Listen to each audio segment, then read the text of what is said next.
मैं आपको कोई ख्वाब और कोई झूठी बातें नहीं करूंगा। एग्जैक्ट प्लैनेट क्या करते हैं इसके ऊपर बात करूंगा। जुपिटर किस तरह काम करता है, क्योंकि जुपिटर सेल्फ का कारक है, यानी मैं और आपका, कि मेरे साथ क्या होगा उसका जुपिटर कारक है। इसके ऊपर बात करते हैं। वेलकम टू सलीम समी चैनल। मैं हूं आपका एस्ट्रोलॉजर सलीम समी। अस्सलाम वालेकुम।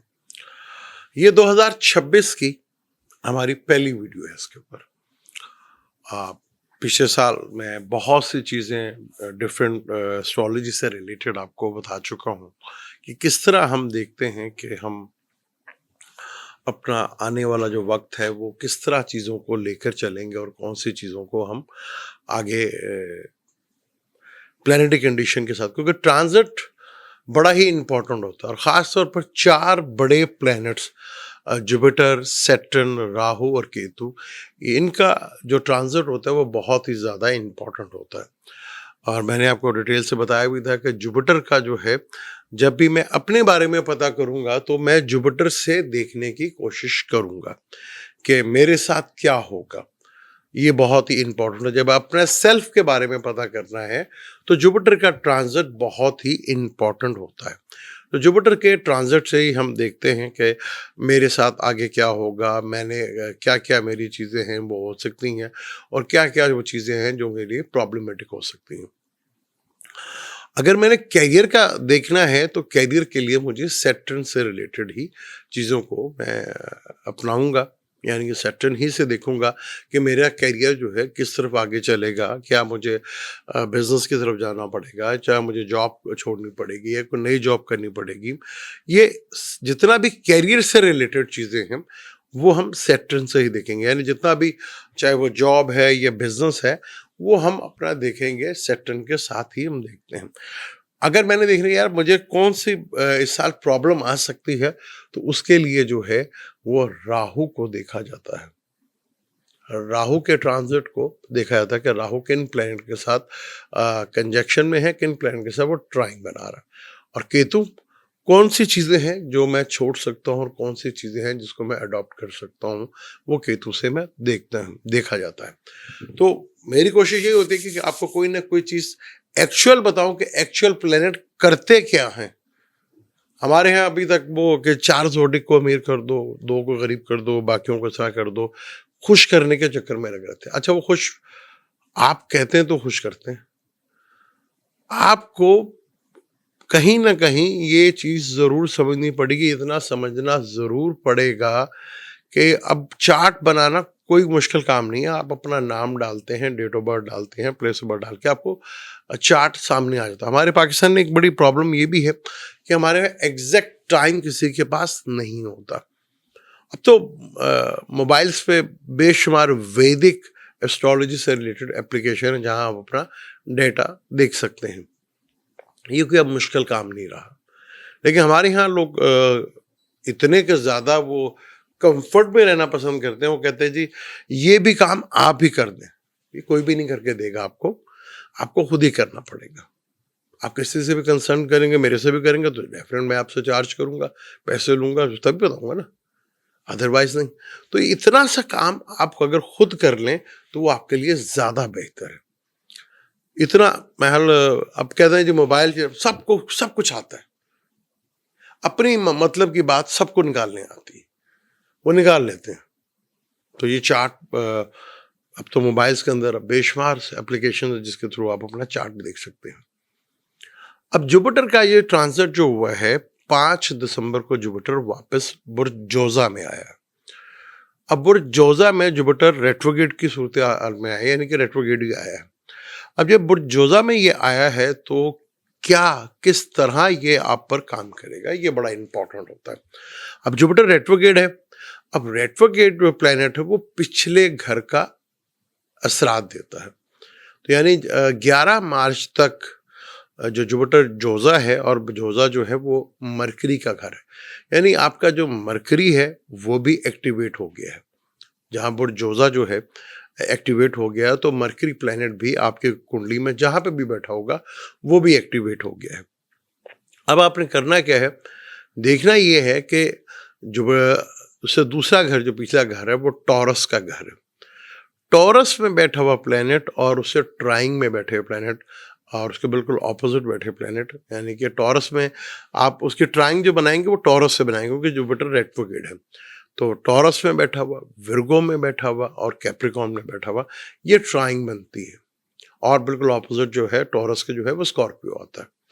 तो यहाँ बैठे हुए प्लेनेट आपको बताएंगे कि आपके साथ 11 मार्च तक क्या चीजें हो सकती हैं। ये 12 जोडिक कोई सा भी आपका साइन हो, आपने सिर्फ बुर्ज जोजा जहां लिखा, जहां 3 नंबर लिखा होता है वहां जुपिटर ट्रांसेंडेंट में बैठा है, पर वो रेट्रोग्रेड है।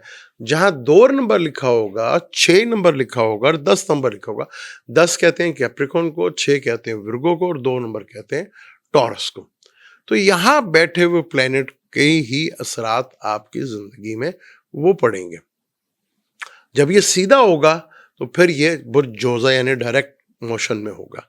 जब ये डायरेक्ट मोशन में होगा तो जमनाई में बैठा हुआ प्लेनेट, लिब्रा में बैठा हुआ प्लेनेट, एक्वेरियस में बैठा हुआ प्लेनेट और सैजिटेरियस में बैठा प्लेनेट, यानी कि 3 नंबर, 9 नंबर, 7 नंबर और 11 नंबर, 3 बुर्ज जोजा को कहते हैं। बिल्कुल ऑपोजिट सैजिटेरियस जो कि 9 नंबर कहलाता है, लिब्रा 7 नंबर कहलाता है और एक्वेरियस 11वां कहलाता है। ये ज़ोडिक साइन को अगर डिजिट में आप काउंट करें तो बुर्ज हमल पहला होता है, टॉरस दूसरा होता है, जमनाई तीसरा होता है, कैंसर चौथा होता है, ल्यू 5वां होता है और विर्गो छठा होता है, लिब्रा 7वां होता है, स्कॉर्पियो 8वां होता है और सैजिटेरियस 9वां होता है और 10वां कैप्रिकॉर्न होता है, 11वां एक्वेरियस और 12वां जो है वो पाइसेस। इस तरह ये 12 ज़ोडिक साइन बनते हैं। जब ये डायरेक्ट मोशन में होगा तो जमनाई में बैठे हुए प्लैनेट्स, एक्वेरियस में बैठा हुआ प्लैनेट्स, लिब्रा में बैठा हुआ प्लैनेट्स और सैजिटेरियस, ये आप सेल्फ के बारे में है कि सेल्फ फॉरेन जाएगा, सेल्फ को फाइनेंशियली गेन होगा, एजुकेशन की तरफ जाएगा, बिजनेस करेगा, कैरियर की तरफ फोकस करेगा, फॉरेन जाने की कोशिश करेगा, या कोई हेल्थ, क्योंकि हेल्थ भी जो देखी जाती है वो मार्स से देखी जाती है।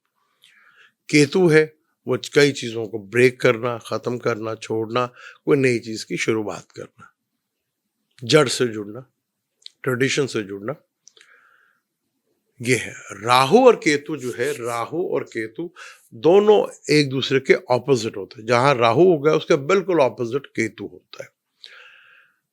अब राहु को जो है जितना ये हमारा फेस ऊपर वाला है, गर्दन जिसे हम कहते हैं, हमारा धड़, ये जो गर्दन है इसको राहु कहते हैं और धड़ जो है हमारा यहाँ से लेकर उसको केतु कहते हैं। यानी केतु के पास सोचने की या गौर व फिक्र करने वाली कोई बात नहीं है। इसी तरह वो है, वो बाद में बात करेंगे। तो यहाँ बड़ा इंपॉर्टेंट हो जाता है कि जब आपने अपने सेल्फ के बारे में पता करना है तो वहाँ जुपिटर की अहमियत बहुत ज़्यादा बढ़ जाती है। अब 12 ज़ोडिक में आपका कोई सा भी हो, यहाँ पे अगर आपको नहीं पता चल रहा कि आपका एसेंडेंट, क्योंकि एसेंडेंट बहुत ज़रूरी होता है, वो वैदिक एस्ट्रोलॉजी जो है वो एसेंडेंट पे बड़ा फोकस करती है। तो यहाँ आपने जुपिटर देखना है कि जुपिटर आपका जो है नंबर ट्रांजिट में है, 3 में बैठा हुआ है और आपके नेटल चार्ट के अंदर जुपिटर किस कंडीशन के अंदर है। तो वो एक ट्राइंग जो है बड़ी इंपॉर्टेंट, इससे आप अंदाजा लगा सकते हैं कि आपका, क्योंकि जब रेट्रोग्रेड होगा तो 11 मार्च तक ही होगा। उसके बाद 11 मार्च से लेकर 2 जून तक जुपिटर डायरेक्ट मोशन में बुर्ज जोजा में ही रहेगा। क्योंकि जुपिटर की मैंने इसलिए बात की कि जुपिटर 3 ज़ोडिक साइन चलेगा, यानी कि जून के बाद वो 2 जून से लेकर 31 अक्टूबर तक वो कैंसर में, जहां इसको एग्जोल्ट होता है, तो वहां बैठे हुए प्लेनेट और उसके ट्राइंग में बैठे हुए प्लेनेट फिर 31 से लेकर पूरा साल तक जो है बुर्ज असद में होगा। उसके बराबर डिटेल से मैंने पहले भी वीडियो बनाई थी। तो यहाँ ये देखें, आप अभी तक इसी खुशफहमी में है कि अच्छा जी एक्वेरियस है, ओहो भले भले होगी, भले भले होगी। अब एक्वेरियस के बारे में जो मैंने पहले भी बताया था कि एक भाई साहब ने एक्वेरियस की 60 सदी 2027 में खत्म होनी है। वो भाई साहब ने 60 सदी एक्वेरियस की 2026 में खत्म कर दी और पाइसिस को ढैया लग गया। पाइसेस पे 60 में है, वो उसका सेकंड स्पेल है, यानी वो जाके 28 जाके 28-29 में खत्म होगी। ढैया जब लगता है जब मून साइन से सैटर्न चौथे घर में हो या 8वें घर में हो।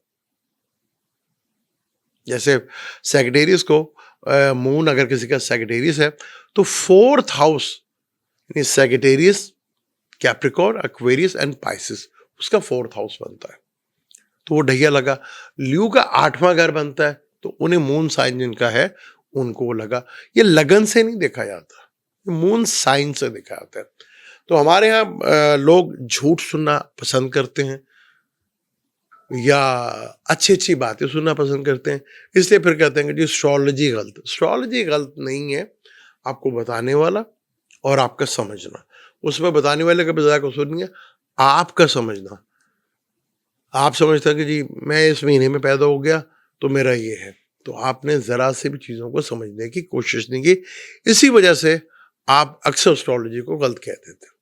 तो कसूर आपका है। वो आपको कहलाते हैं अच्छा जी 4 के बाद ये होने वाला है, भाई 2026 में 4 यूं हो जाएंगे, वो हो जाएंगे।